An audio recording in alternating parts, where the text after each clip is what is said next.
Hello everybody, my name is Wakili Timam.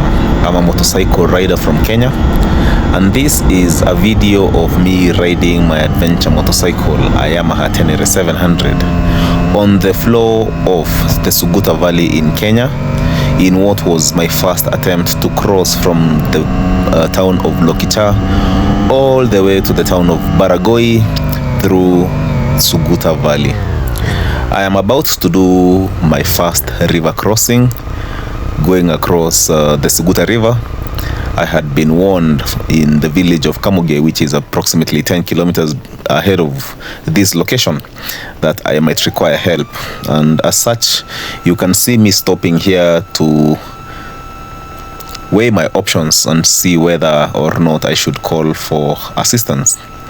However, I spotted a man crossing the river on foot ahead, and I decided to see whether he would be willing to assist me to cross before calling for assistance from the village of Kamuge, which was let's say approximately 10 kilometers ahead of this location.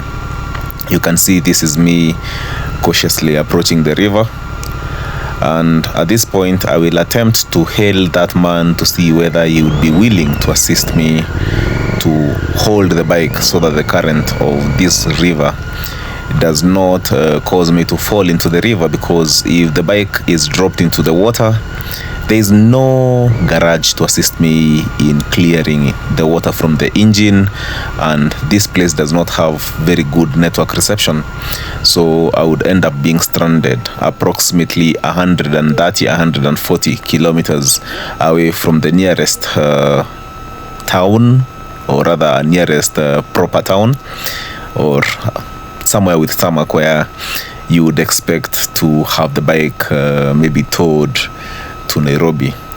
So this is me attempting to ask for assistance from the man. He was pointing a lane which he felt would be safest for me to cross, and I was skeptical about it because I did not know about the depths of the river. I did not know about the strength of the current, and there were so many variables I needed to deal with at this particular point. So I took my time to see whether or not he'd be willing to assist, because I was not going to take a chance and drop this bike in the river. At this point, I would like to notify you that I have a broken left leg that has never really healed, and I am riding this bike well aware that I cannot afford to drop it, and that I have a weakness on the left side, which is the direction to which the river is flowing. And yeah, I decided to go for it. So enjoy the video. At this point, I am having one of those scenarios where you're not so sure that you really want to take a chance, but you're determined to do the needful to go across, because I was far away from civilization. The first section of the water was extremely deep. As you can see, the waves, the ripples from the water. My boots were inside the water. My boots were locked at this particular point. I was attempting to do what we call walking the bike, and I realized immediately that I was about to get into a lot of trouble. There were a lot of slippery rocks at the bottom, and the bike was moving forward, but at a very slow pace. In order for you to notice how slow the pace was, you can see the edges where the trees are moving or appearing into the cliffs. That is the only way you could gauge.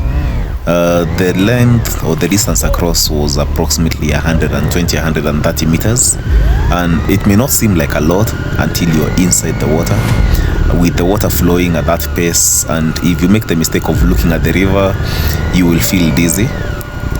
Another thing is the current was quite strong. I'll be honest with you, I am a very strong man, but that the weight of that river almost overwhelmed me on a couple of occasions.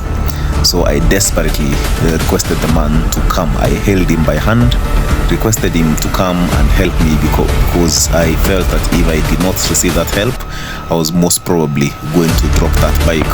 I would probably run out of gas or energy and drop the bike, which would effectively end my trip. I would like to notify you guys that the Yamaha Tenere 700 stock is around 205 kgs, but my bike has a lot of additional things like crash guards which weigh around 15 kgs, a top box which without anything weighs around 9 kgs, and I had 8 full of luggage, so it was probably at around 20 or 30 kgs. So we are talking about playing around with around 30 to 40 kgs, and then you add my physical weight of about 90 kgs, and it was a bit difficult. At this point I realized the man could not speak a word of Swahili, but the thing I needed from him was a very straightforward assistance, and he understood that I needed help to cross, because it is something that happens here. Motorcycles do cross and they get assisted.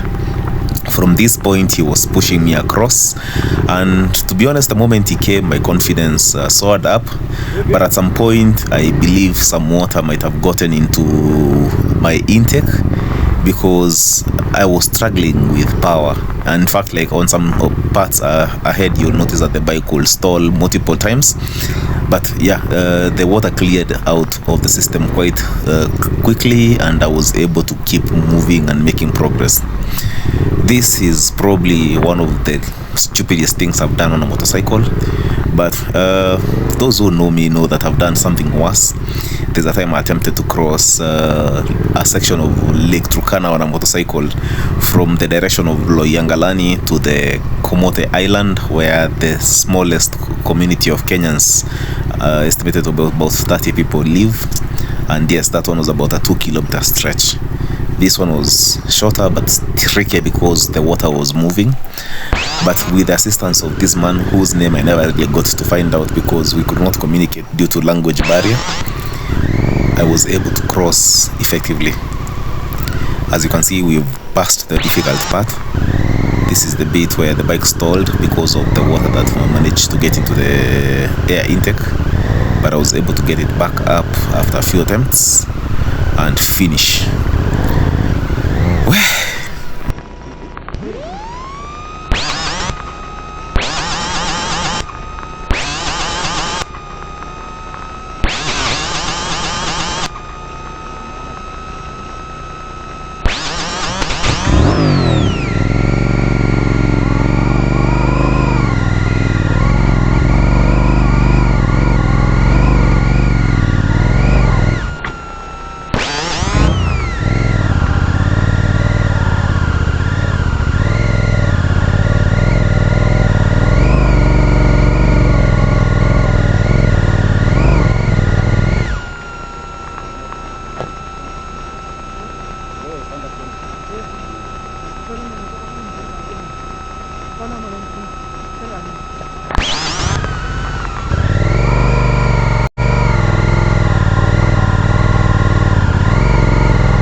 Guys, I've just crossed the river. It's like huge. I had assistance from him.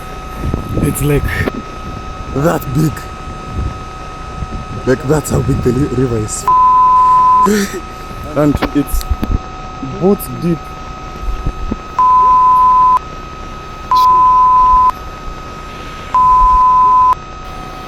Hey.